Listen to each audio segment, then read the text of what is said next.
Hi everyone, this is Galen Martling. I am sharing a juniper berries card and I'm going to make it into a fun fold card. And I'm also using colored pencils for coloring. And I'm going to show you step by step how I do this. So I first stamped on a cream color piece of cardstock with an A2 size shape, and it was scored at the top, and then I just trimmed off the bottom half. And then I stamped right onto that top fold of the card using something like a hybrid ink or permanent ink. And so once I stamped the juniper leaves and berries, I went ahead and started with different shades of blue and green colored pencils.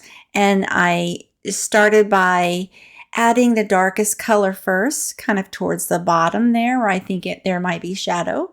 I don't waste a lot of time worrying about where I'm going to put it, but I just wanted a separation between light and dark shades of the pencils. So I started at the bottom with the dark, and then I went in with a medium blue towards the middle, and I blended that sort of down into that darker shade. I do this for each berry. And then, you blend them together as much as you can. And then I added a lighter shade sort of towards the top of the berries to make it maybe look like a highlight perhaps, or a different shade of the berries. And then I go in with another even lighter shade to help blend that out. And I kind of move that color all the way down to the bottom just to blend in the shades. Then I have a white marker that's part of this set here that I used, and I just dabbed a little bit of white on maybe one side of each of the berries to give it even more highlight. And now I just go ahead and I'm going to color the leaves and the branches. I chose a darker shade maybe for the main branch, and then I came in with a dark green to highlight the base of each of these leaf stems. And this is a pencil sharpener that I use by Stapler, and it's great for keeping your colored pencils sharpened properly, if you will. So you don't want to use a regular pencil sharpener for colored pencils. You'll waste a lot of the color.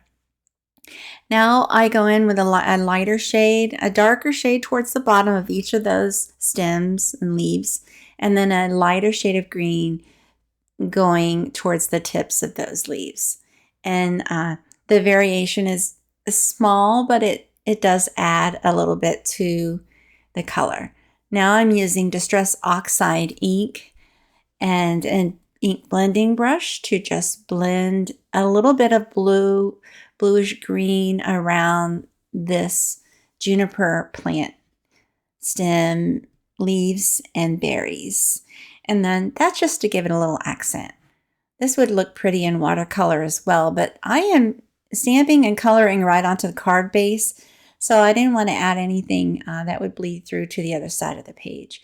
I added a little bit of white accent dots with a jelly roll pen, and I made a mistake there. I had a little print of my fingerprint on there, and I just trimmed it off just to make the flap just big enough to cover the stamping. We're going to make an inside panel that's going to be the background. Now I use a splatter brush and distress paint to splatter on some more white accents all over that panel. You be sure to cover any area you don't want that splatter to go to. I use just regular piece of paper in this case, and then I make sure it's nice and crisp with a score line, and I used a bone folder for that. I placed a die cut craft panel on the inside and also the sentiment on the inside. That's all flat, and then I just tied twine and cording around the top portion only. Just the top flap, it has that twine, and there you go. It's a beautiful card, and it's a spiritual card to share with friends.